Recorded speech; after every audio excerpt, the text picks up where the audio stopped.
ကမ္ဘာဖလားဘောလုံးပြိုင်ပွဲကြီးရဲ့သမိုင်းတစ်လျှောက်မှာကျွန်တော်တို့မယုံနိုင်စရာဖြစ်ရဆန်းတွေအများကြီးရှိခဲ့ပူပါတယ်။ဒါပေမဲ့ခြေစစ်ပွဲအောင်မြင်ပြီးခါမှဘိုးလူပွဲအဆင့်ထိတက်လန်းခွင့်ရခါမှဘောလုံးကန်ဖက်နှက်မပါလို့ပြိုင်ပွဲဝင်ခွင့်အပယ်ခံခဲ့ရပြီးအိမ်ပြန်လိုက်ရတဲ့နိုင်ငံတစ်နိုင်ငံရှိခဲ့ပူတယ်ဆိုတာတင်သိပါသလား။အဲ့ဒီနိုင်ငံကတော့ကျွန်တော်တို့ရဲ့အိမ်နီးနားချင်းအိန္ဒိယနိုင်ငံပဲဖြစ်ပါတယ်။ဇလန်ကတော့1950ပြည့်နှစ်ဘရာဇီးနိုင်ငံမှာကျင်းပခဲ့တဲ့ကမ္ဘာဖလားပြိုင်ပွဲမှာစတင်ခဲ့တာပါ။အဲ့ဒီအချိန်တုန်းကအိန္ဒိယဘောလုံးအသင်းဟာအာရှမှာအင်အားအကြီးဆုံးနဲ့နာမည်ကြီးဆုံးအသင်းတစ်သင်းဖြစ်ခဲ့ပါတယ်။ထူးခြားတာကသူတို့ဟာဘောလုံးကန်ရင်ဖက်နှက်မစည်းကြပါဘူး။1948လန်ဒန်အိုလံပစ်ပြိုင်ပွဲမှာတုန်းကလည်းအိန္ဒိယကစားသမားတွေဟာခြေပလာနဲ့ကန်ခဲ့ကြပြီးပြင်သစ်လိုအသင်းကြီးကိုတောင်တုံးလုပ်သွားအောင်ကစားပြခဲ့လို့တစ်ကမ္ဘာလုံးကအံ့ဩခဲ့ကြရပါတယ်။အိန္ဒိယသားတွေအတွက်တော့ဖက်နှက်မပါပဲကန်ရတာကပိုပြီးကျွမ်းကျင်တယ်လို့ပိုပြီးလဲအားရှိစေတယ်လို့ယူဆခဲ့ကြတာပါ။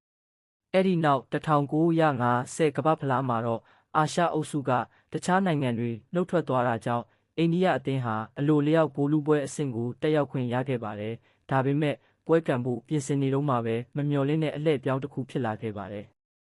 ကမ္ဘာဘောလုံးအဖွဲ့ချုပ်ဖြစ်တဲ့ FIFA ကကမ္ဘာဖလားပြိုင်ပွဲကြီးမှာကစားသမားတိုင်းဟာမဖြစ်မနေဘောလုံးကန်ဖက်နှက်စီးရမယ်ဆိုတဲ့စည်းကမ်းချက်ကိုထုတ်ပြန်လိုက်ပါတယ်။ဖက်နှက်စီးပြီးကန်ရတာအသားမကျတဲ့အိန္ဒိယအသင်းကတော့ခြေပလာနဲ့ပဲကန်ခွင့်ပြုဖို့တောင်းဆိုခဲ့ပေမဲ့ FIFA ကတင်းတင်းကြပ်ကြပ်ငြင်းဆန်ခဲ့တာကြောင့်နောက်ဆုံးမှာတော့အိန္ဒိယအသင်းဟာကမ္ဘာဖလားပြိုင်ပွဲကနေနှုတ်ထွက်ကြောင်းကြေညာလိုက်ရပါတော့တယ်။ဒါပေမဲ့ဒါကတကယ်အမှန်တရားပဲလား။